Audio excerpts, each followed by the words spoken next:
Muito obrigada, bom dia. Que alegria estar aqui com vocês nessa manhã, desse encontro criado para colocar pessoas na vida, para tirar a gente da invisibilidade.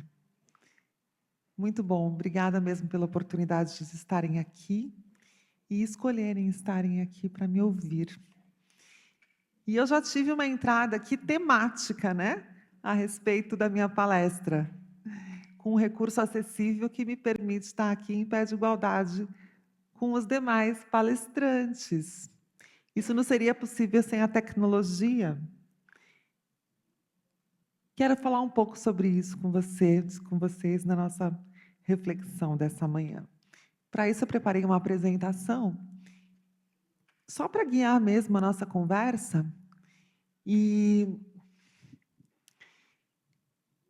Bom, partindo do momento de vida que eu estou hoje, né?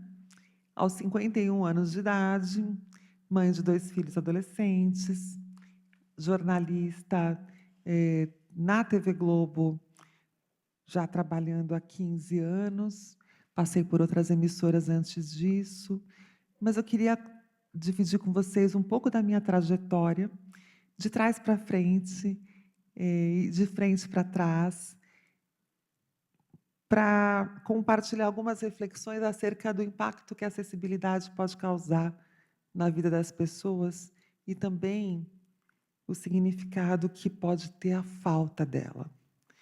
Então, no primeiro slide, aqui tem uma moça, lá em 1991, cheia de confiança no futuro.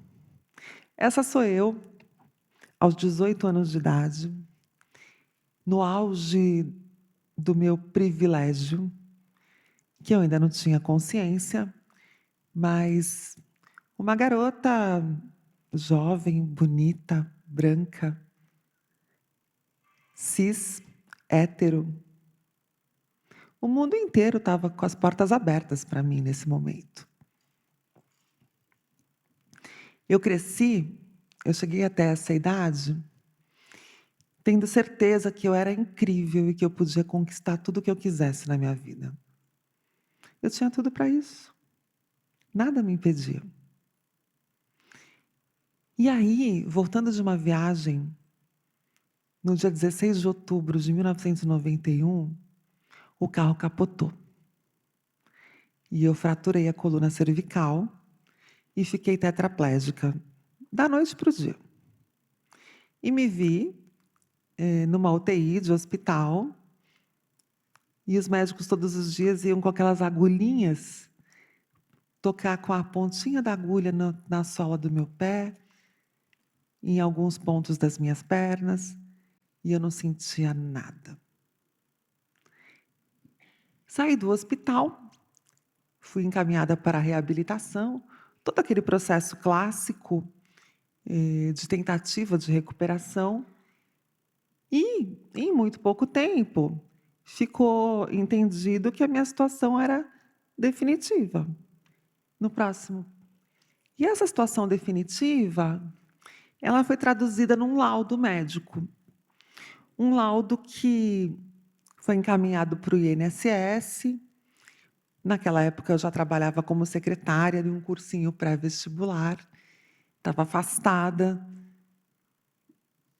achando que eu estava me recuperando e que logo ia retomar a minha vida. Só que antes que eu pudesse me organizar para pensar em voltar a trabalhar, em voltar a viver a vida comum aos jovens parecidos comigo, eu recebi esse laudo de invalidez. Na verdade, não foi exatamente esse, mas é um laudo muito parecido com esse, porque o meu laudo não mudou quase nada nos últimos 30 anos. É um laudo que traz a definição de tudo que eu não posso fazer. Não anda, não tem autonomia, tem osteoporose, tem risco de queda, tem bexiga neurogênica, tem uma série de descrições de tudo que eu não posso fazer nesse laudo. E a partir daquele momento, eu precisei lidar com um olhar sobre tudo que eu não podia mais.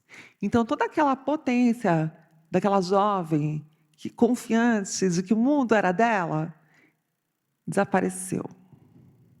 E as pessoas me olhavam como se eu fosse a memória daquilo que eu poderia ser, mas nunca mais seria.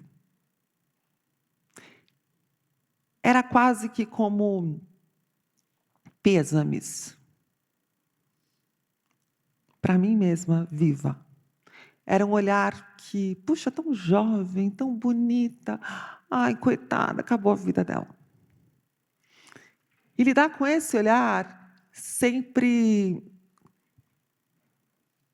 me incomodou demais.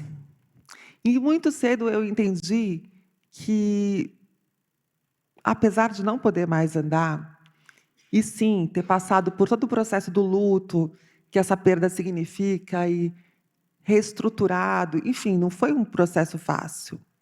Mas eu entendi muito rápido que o que me limitava era a falta de oportunidade, a falta de credibilidade, a falta de possibilidades que a sociedade impunha na vida de pessoas como eu, começando por esse jeito de olhar.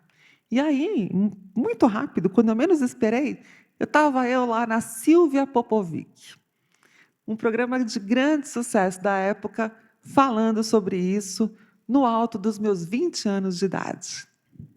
Também além de não conseguir andar, quer dizer, existe um estranhamento, assim, né? Quer dizer, a pessoa olha para você e desolha, você olha de novo e desolha, né? Quer dizer, não sabe muito bem o que fazer com a informação de uma moça linda como você, bonita, né? Toda cheia de graça, né? E de repente está numa cadeira. Pô, como é que essa menina vai fazer agora com a vida dela? É essa perplexidade que causa na gente quando a gente vê alguém sentado numa cadeira de rodas. Fala, bom, e aí? Né? Eu não vou nem chegar perto porque, coitada, né? A vida dela não deve ter muita graça. E é assim mesmo? Eu acho que lidar sempre com qualquer tipo de perda é muito difícil. Mas quando a perda é explícita, tá no corpo, além de lidar com as próprias angústias e os sentimentos que essa perda traz, o mais complicado é lidar justamente com o olhar do outro, com a maneira, com a relação que a sociedade tem com essa questão da deficiência. Então, como é que é na prática? Você vai... Esse programa deu muito o que falar. Imagina, 30 anos atrás, discutir a respeito do olhar sobre a deficiência, e pode já passar para o próximo. E eu venho fazendo isso até hoje, porque é um assunto que a gente o tempo todo precisa trazer essa reflexão, porque nós não somos nem vítimas nem super-heróis. Pessoas com deficiência são pessoas. E é muito cruel quando a gente vitimiza e só encara as impossibilidades e impede que a pessoa possa exercer toda a potência, toda a capacidade que é individual, que é inerente a cada um. E também pode passar vítima, inválido, doente, incapaz. Na outra ponta, o exemplo de superação, o exemplo de vida. E aí, se você pensar, né, a mesma sociedade que insiste em manter todas as barreiras que me impedem de interagir, de produzir, de acessar, de estar nos lugares, é a mesma sociedade que me premia quando eu consigo fazer alguma coisa comum com muito esforço. Isso é, no mínimo, uma grande sacanagem. Eu não tenho que superar barreiras. Não é justo que, para ter uma vida comum, eu precise provar que eu sou muito poderosa. Eu sou uma pessoa, gente, que passa muito tempo sem beber água. Quando eu estou trabalhando na rua, eu sou repórter, lugar de repórter é na rua. Eu passo muitas horas sem beber água porque eu não sei quando vai ser o próximo banheiro que eu vou conseguir encontrar. A pessoa me vê num esforço enorme para conseguir abrir uma porta, porque aquela maçaneta de bolinha miserável é difícil pra caramba segurar, e segurar, firmar e ainda girar a mão, porque eu sou tetraplégica, eu tenho dificuldade com os movimentos dos dedos da mão. As pessoas preferem aplaudir do que trocar uma maçaneta e colocar aquela de alavanca, que tem um modelo universal e tem um uso muito mais fácil e seguro para todo mundo. Ninguém se incomoda com a maçaneta de bolinha. Gente, minha missão nesse mundo é acabar com as maçanetas de bolinha. Eu odeio essas maçanetas com todas as forças da minha alma, porque não faz sentido. E pensa, no incêndio, aquela bolinha lá esquenta e nem você, com a sua mão forte, consegue abrir. Acessibilidade é sobre isso, é sobre pensar em objetos, acessórios, espaços, situações que contemplem um maior número de pessoas. E aí, quando a gente não está contemplado, né, nesse cenário que não foi pensado para mim, por exemplo, as pessoas aplaudem o meu esforço. Só que a energia que eu gasto só para existir, só para estar presente, me coloca numa situação de desvantagem que é muito covarde. E isso não tem a ver com a minha deficiência. Tem a ver com esse mundo ainda pensado de um jeito tão desigual. O próximo, por favor. Aqui, mais uma reflexão, com toda a minha sabedoria, aqui eu já tinha 21.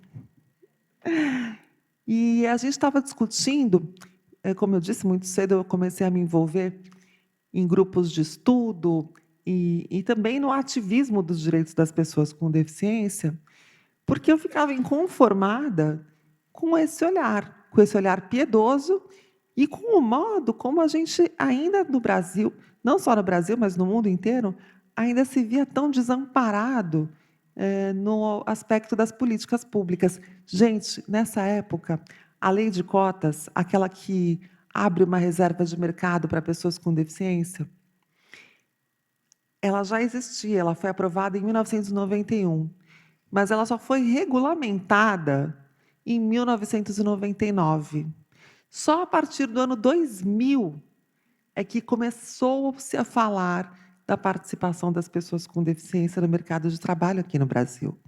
Então, a minha primeira década inteira como pessoa com deficiência foi numa perspectiva de que era normal as pessoas não trabalharem e serem aposentadas como inválidas, aquela aposentadoria por invalidez.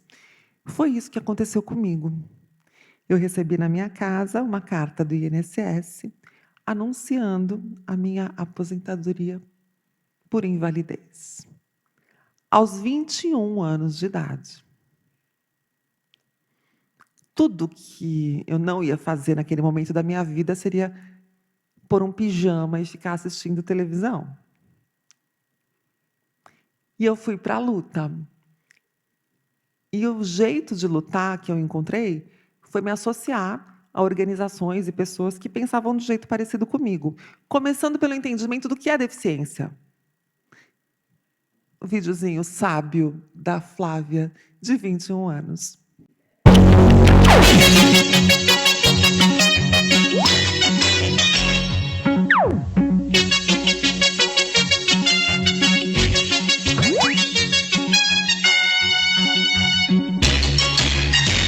Sou tetraplégica, para me movimentar dependo dessa cadeira. Eu não perdi a sensibilidade do meu corpo, mas o comum é que isso aconteça com a pessoa tetraplégica da altura do pescoço para baixo. A Declaração dos Direitos das Pessoas Deficientes, assinada pela ONU em 75, diz que deficiente é toda pessoa incapaz de exercer uma vida autônoma, independente. A vida de pessoas como eu é a prova de que essa declaração está ultrapassada.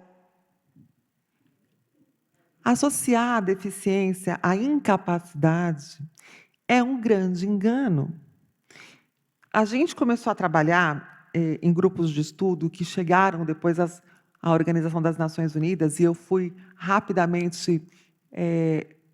Passa a próxima, por favor. E eu tive oportunidade de acessar esses grupos para discutir internacionalmente esse entendimento da deficiência numa perspectiva social. Eu não tenho tempo para contar toda a trajetória dessa discussão, mas eu sugiro para quem tenha interesse pesquisar depois sobre o conceito social da deficiência, porque ele mudou completamente a matriz de política pública internacional, de política corporativa, do jeito de pensar em saúde, em educação na perspectiva da deficiência. Nós abandonamos aquela ideia de que a deficiência ela é sinônimo de incapacidade para entender que a deficiência ela é um resultado da interação entre pessoas com diferentes níveis funcionais em um entorno que não está preparado para receber todos. O impacto que a deficiência causa na vida de uma pessoa está diretamente relacionado ao número de barreiras que ela precisa enfrentar todos os dias. Isso quer dizer que alguém como eu, que tem uma deficiência severa, eu não consigo ficar de pé, eu não consigo andar, eu não consigo nem ter o equilíbrio de tronco suficiente para me manter sentada sem apoio. Eu sou uma pessoa que tem uma deficiência considerada severa, mas eu subi nesse palco. Eu não precisei levantar e subir a escada. Eu tive acesso ao recurso de tecnologia que tornou possível a minha presença aqui. Se a gente não tivesse esse elevador, eu teria que estar falando daqui de baixo. Percebe que a minha deficiência não mudou nada? O que mudou foi o meio que favoreceu? E a gente abre mão de tanta contribuição, de tanta gente genial, de tanta potência, por falta de oportunidade, por barreiras que a gente ainda impõe. E essas barreiras, elas estão presentes desde a maçaneta de bolinha até esse olhar, o jeito de interpretar e de se relacionar com pessoas diferentes. Porque nós aprendemos que deficiência é praticamente sinônimo de doença. A gente até fala assim, né? Nossa, aquela mulher tem aquele filho que é doente. E aí, quando você vai checar, você percebe que a pessoa está se referindo a uma criança com deficiência. A deficiência está presente na humanidade desde sempre. E continuará presente como uma característica da diversidade. Ainda que a tecnologia, que a medicina evolua, sempre vão acontecer situações em que a deficiência vai aparecer. E ter uma deficiência, gente, não é condenação. Ter uma deficiência não significa resumir nem reduzir a vida da pessoa se ela tiver as condições mínimas de equiparação de oportunidades. A Convenção da ONU sobre os Direitos da Pessoa com Deficiência traz isso. E ela se baseia nesse conceito, no conceito social da deficiência, que traz visibilidade para além daquela lista de coisas que eu não posso fazer. Ela traz visibilidade para todas as outras coisas que eu posso fazer. E a minha sorte foi que lá atrás, 30 anos atrás, teve um dia que eu me ocupei de começar a fazer essa lista das coisas que eu poderia fazer. E eu estou fazendo essa lista até hoje. Ela é infinita. Imagina se eu tivesse tido todas as facilidades, as oportunidades de acesso. Imagina quantas pessoas poderiam estar fazendo coisas incríveis, em contribuição para o nosso mundo, para a nossa sociedade hoje. Todos nós perdemos muito por não termos a chance de estudar com um amigo cego. Quem teve aqui um colega surdo na faculdade? Quem se lembra de ter brincado no recreio com um amigo na cadeira de rodas? Onde estavam essas crianças na nossa infância que não estavam perto da gente? E agora o mundo cobra da gente empatia, capacidade de trabalhar em equipe, criatividade, capacidade de solucionar problemas, de fazer a mesma coisa de um outro jeito. Não existe jeito mais eficiente de aprender isso do que convivendo com pessoas diferentes. tiraram isso da gente. Não foram só as pessoas com deficiência que perderam até aqui.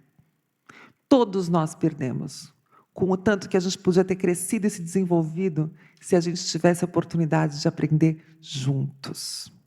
E é isso que a gente está rompendo nesse momento na sociedade. Todas as vidas importam. E juntos nós somos muito, muito mais fortes, interessantes, interessados, criativos, resolutivos e lucrativos. No próximo, por favor. E o caminho para a gente encontrar esse modelo em que a pessoa tenha uma deficiência como uma característica e não como um resumo da própria existência, é romper esse ciclo que nos trouxe até aqui, o da invisibilidade. As pessoas com deficiência não saíam de casa porque não tinham acesso a nada. Sem sair de casa, elas não eram vistas. Sem serem vistas, as suas demandas não eram consideradas importantes, não incomodavam. E sem incomodar, essas demandas nunca foram priorizadas. Hoje, a gente rompe esse ciclo. Hoje a gente tem a Flávia, lá na Globo, a gente tem a Mara Gabrilli no Senado, a gente tem Jairo Marques na Folha de São Paulo, a gente tem pessoas com deficiência distribuídas em lugares de muita visibilidade. É fato que a gente ainda conhece essas pessoas pelo nome, de tão raras que elas são, mas elas já estão presentes e já mostram que sim, nós podemos. Eu coleciono mesmo e-mails, cartas, mensagens que eu recebo de meninas que decidiram estudar jornalismo depois de me verem trabalhando. E agora, 15 anos já que eu estou no Fantástico, muitas delas já estão formadas, já são minhas colegas. É o poder dessa representatividade. O poder de olhar para aquele lugar e ver que tem alguém parecido comigo ali, então eu também posso. Isso é muito mágico. Por que a gente ainda não considera as pessoas com deficiência na nossa rotina de trabalho? Porque elas foram invisíveis para a gente até hoje. Quando a gente abre esse olhar, a gente começa a ficar incomodado na padaria que tem o degrau na porta, no lugar que você percebe que o banheiro é impossível, no carro parado só 5 minutos naquela vaga reservada para a pessoa com deficiência. É esse olhar que a gente precisa abrir. E é essa visibilidade que vai trazer a convivência que nos falta para solucionar os problemas que não são só os problemas das pessoas com deficiência. São os problemas que uma sociedade doente como a nossa, excludente, preconceituosa, criou e nos colocou nessa armadilha que a gente está hoje, de não saber que caminho seguir, porque a nossa humanidade está em perigo. Então, é por essa visibilidade que eu queria pedir essa reflexão. Aqui tem um pedacinho, pode passar, por favor? O próximo. Um pouquinho da minha história com a visibilidade, já para contar um pouquinho sobre como eu cheguei no Fantástico e o trabalho importante da gente ser visto e mostrar que é possível. Em 2008, começou uma história linda minha com a Flávia Sintra.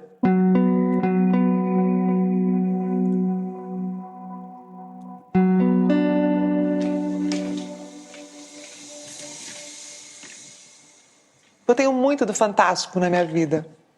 O que ela mais ouviu dos médicos foi: dificilmente, com a sua deficiência, essa gravidez vai chegar até o fim. Mas ela não desistiu. As pessoas ficavam muito confusas, né? Porque tem gente que duvida até da sexualidade, né? Da capacidade de alguém com deficiência se relacionar. E olha, ela teve 2 filhos de uma vez, gêmeos, o Matheus e a Mariana. Eles foram me ensinando a ser mãe e a cuidar deles.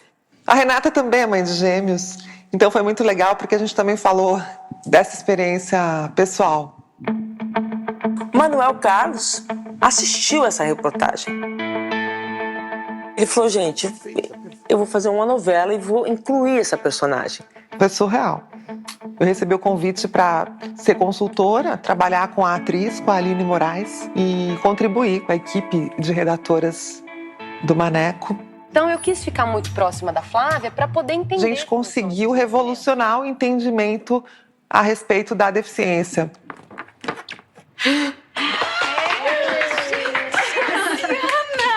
Você conseguiu fazer sozinha? Eu consegui, quer dizer, eu tô conseguindo. Devagar. E nessas voltas que a vida dá, anos depois, a Flávia Sintra se tornou nossa colega, né, como repórter do Fantástico. Você que é mãe, diante de tantas opções, eu sou a primeira repórter cadeirante na TV brasileira. Eu coleciono mensagens de garotas cadeirantes que escolhem fazer jornalismo depois de ver meu trabalho, sabe? É muito bacana isso. É verdade, já tinha falado.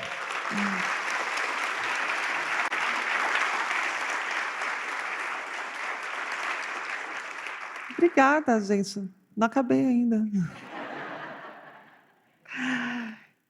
Mas a maternidade foi um capítulo ousado, né, para uma mulher tetraplégica. Só que, gente, se eu fosse esperar a sociedade, vocês todos, me enxergarem como uma mulher, como alguém merecedor de ter uma vida plena, eu teria passado a minha vida inteira esperando. Então eu resolvi viver. E eu fico muito irritada quando as pessoas me premiam por ter que superar tantos obstáculos só para ter uma vida comum. Mas é verdade que eu sou uma pessoa de muita sorte. Eu vivi a maternidade de um jeito especial. Eu engravidei naturalmente de 2 bebês. E foi um momento, de novo, de colocar à prova o quanto eu tinha potencial, o quanto eu merecia viver essa experiência sonhada por grande parte das mulheres. Mas foi uma luta encontrar um médico que me olhasse como uma mulher grávida e não como uma barriga sobre uma cadeira de rodas. Foi uma luta encontrar as soluções, as informações que eu precisava para ter a gravidez saudável que eu tive. E os meus filhos nasceram fortes, bem, e fazem, enfim, é o maior orgulho da minha vida. Hoje já estão na adolescência, às vésperas de ingressar na universidade. E essa construção da vida pessoal também é muito sacrificada para as pessoas com deficiência, porque quando você não tem oportunidade de acesso à educação, ao básico da saúde, ao mercado de trabalho, ao empoderamento de ter uma renda, essas pessoas estão sempre tuteladas à família, a instituições médicas, instituições religiosas, e elas perdem esse brilho. A gente tem que entender que a deficiência ela é só mais uma característica possível à condição humana. E olha, gente, quando a gente tem acessibilidade, quando a gente tem equiparação de oportunidades, essa característica nem é a mais importante. Próximo. Muita gente pergunta sobre terminologia e por isso eu trouxe aqui um pouquinho, uma pincelada rápida, só para reforçar que não tem problema nenhum usar o termo pessoas com deficiência. É assim mesmo que as pessoas com deficiência no mundo inteiro se reuniram lá na ONU. Eu tive a oportunidade, o prazer, o orgulho de estar lá representando o Brasil no dia que a Convenção da ONU foi aprovada. E no primeiro capítulo está lá escrito: nós queremos ser chamados de pessoas com deficiência. Porque a gente está admitindo que somos pessoas sem esconder a deficiência, sem fingir que a deficiência não existe, dando nome deficiência. Muita gente acha que chamar alguém de pessoa com deficiência ou explicitar que alguém tem uma deficiência seja ofensivo. Não, não, imagina, você não tem deficiência. É só uma necessidade especial. Já ouviram isso? Olha lá, pensa comigo. Se para me valorizar, se para mostrar que você me respeita, reconhece meu valor, você precisa diminuir a minha deficiência ou fingir que não está vendo que eu tenho uma deficiência, você não está admitindo que na sua cabeça ter uma deficiência é algo que me diminui, que me desqualifica? E aí, como você é super legal, você fala, não, imagina, nem parece que você tem deficiência. Você é ótima. Faz sentido? Porque deficiência não é ofensa, não é xingamento. Então, sim, podemos usar esse termo, pessoa com deficiência. Próximo, por favor. E aí a gente assim, evita alguma terminologia que está ultrapassada, né? Especialmente aqueles diminutivos que infantilizam a pessoa. Ceguinho, aleijado, aqueles termos que vão ganhando uma carga pejorativa. Prefira usar pessoa com deficiência. O próximo. Com e sem deficiência. Desculpa. Ah, sim, o pessoa sem deficiência é uma coisa que eu também queria marcar, porque muita gente fala sobre isso, ser normal, né? Pessoas normais. Não tem problema falar pessoas normais, mas me dá a sensação de que você acha que eu não sou normal. Então, quando tem pessoas com deficiência e sem deficiência, eu sugiro que a gente use o termo pessoas sem deficiência, só para não dar a impressão de que você considera que as pessoas com deficiência não são normais. Mas não tem nada errado em falar normal, quando a gente usa o normal se referindo à maioria, né? A maioria das pessoas não tem deficiência mesmo. Próximo. E quando tiver dúvida, gente, acho que a dica de ouro é ouvir as próprias pessoas com deficiência. Ouvir o que elas têm para dizer. Porque muitas vezes, assim, se chegar uma pessoa com deficiência no seu consultório e for a primeira vez que você atende alguém com essa característica, provavelmente você vai paralisar, você vai travar, você vai ficar preocupado. Você não vai saber por onde começar. Pergunta para a pessoa o que ela precisa, ela sabe. Para você pode ser a primeira vez que você está vivendo essa situação, mas para mim, gente, eu cheguei num ponto da minha vida que não tem mais pergunta inédita. Duvido que alguém me pergunte alguma coisa que eu já não tenha respondido antes, a respeito das acessibilidades que eu preciso. E muitas vezes são providências simples, factíveis. Outras exigem reforma, exigem tecnologia, exigem planejamento. Mas só vai acontecer quando a gente conhecer. Por isso, a importância de tirar essa invisibilidade do tema. Porque quando a gente conhece, a gente tem as chances de planejar e a gente começa a desejar. Porque hoje, 30 anos atrás, quando eu ia a um restaurante, a um evento, a um prédio que tinha degraus na porta, as pessoas vinham oferecer ajuda e vinham naquela perspectiva solidária brasileira, mas vinham com uma expressão assim, nossa, coitada dessa moça tão jovem, tão bonita, vamos ajudar a subir a cadeira no degrau. Hoje em dia, tão jovem, eles não falam mais.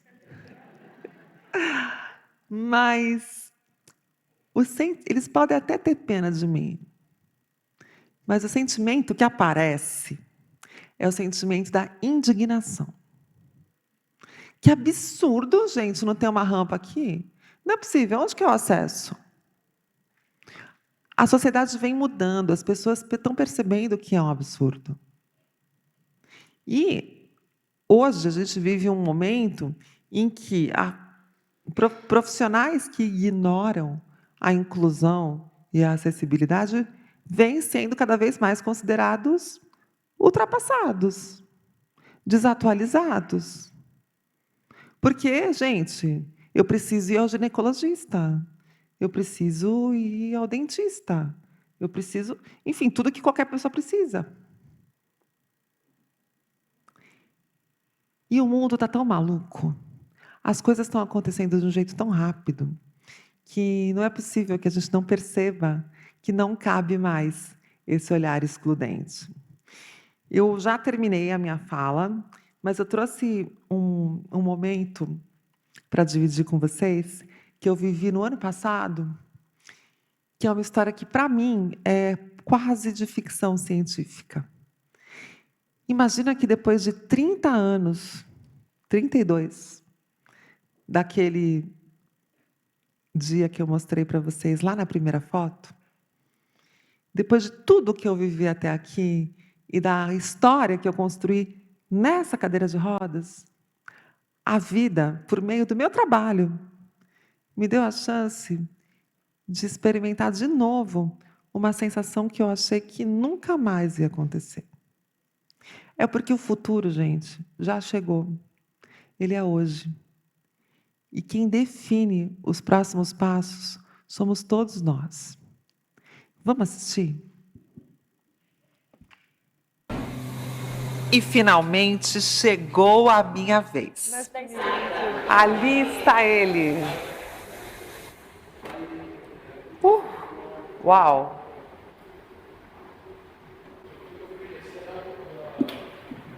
Parece leve. Esse é um exoesqueleto. Estou muito ansiosa. Ela disse que vai agora transferir todas as minhas medidas para fazer a customização do exoesqueleto para o meu corpo.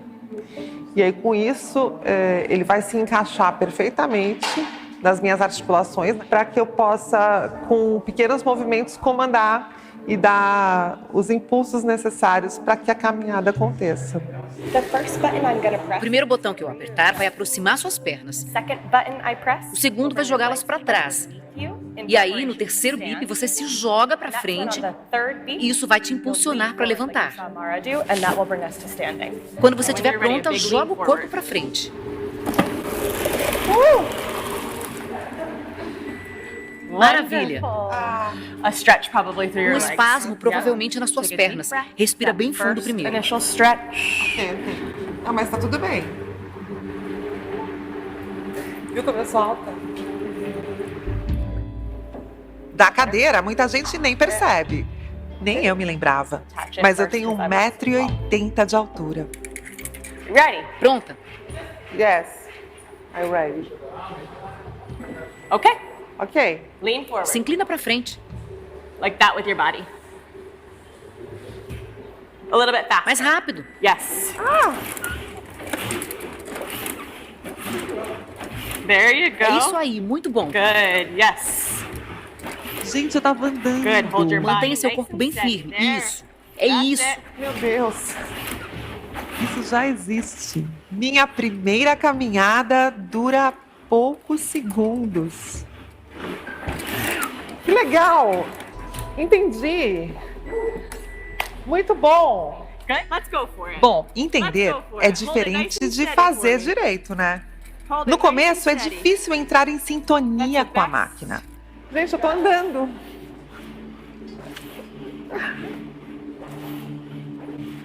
Muito bom.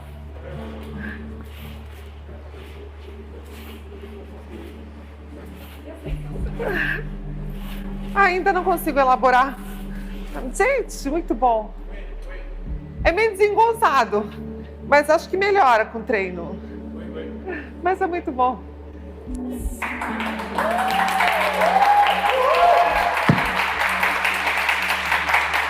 Pode passar. Gente, coisas impossíveis acontecem quando a gente tem as condições mínimas necessárias para que elas aconteçam. Não percam a chance de trazer a diversidade para suas vidas, para impactar a vida das pessoas, mas também para trazer positividade, criatividade e soluções para o dia a dia de cada um de vocês. Muito obrigada, contem comigo nessa jornada. Obrigada.